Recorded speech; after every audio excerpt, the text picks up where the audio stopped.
There are phone calls that disturb you, and there are phone calls that quietly rearrange your entire life. My life, my marriage. It was last Tuesday, 12:42 p.m.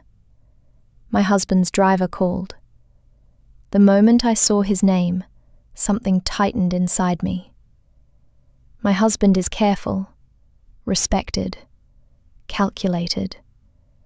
In our part of West Africa, his name carries weight, and for 16 years I have stood beside him as the composed, loyal wife everyone admires.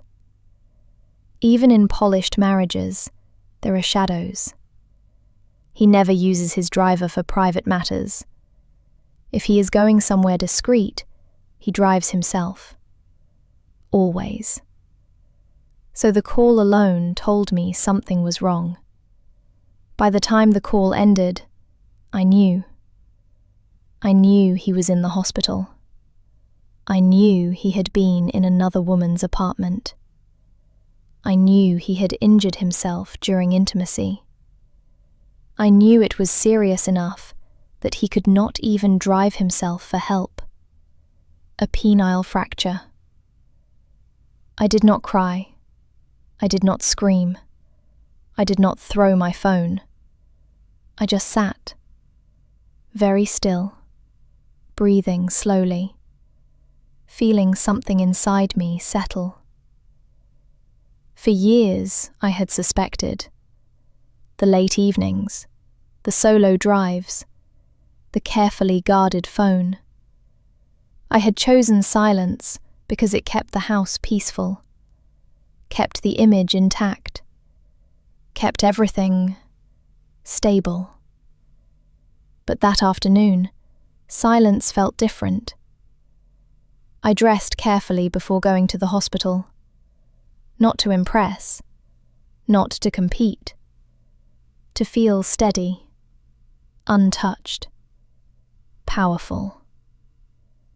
When I entered his private room, I saw a version of him I had never seen before.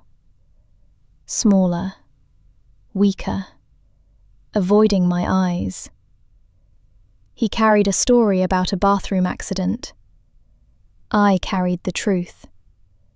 And in that moment, I realized something. The power had shifted.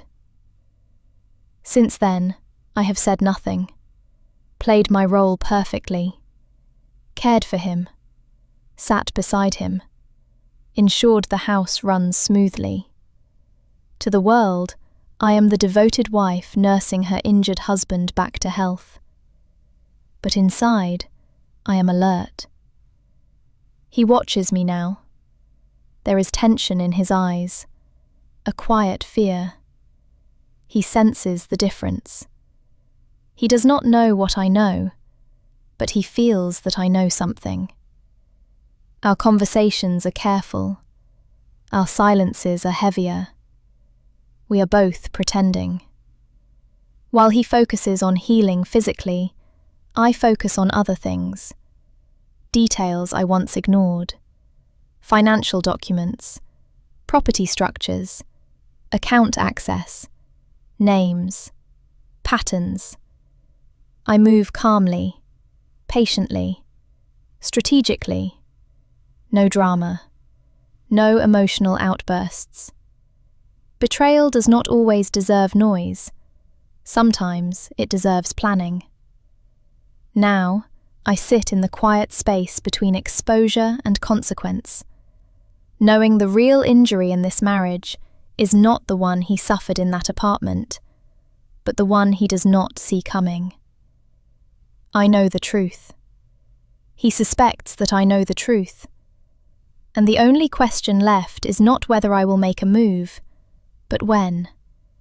And when I do, it will not be emotional. It will be precise. So, if you were me, what would your next step be?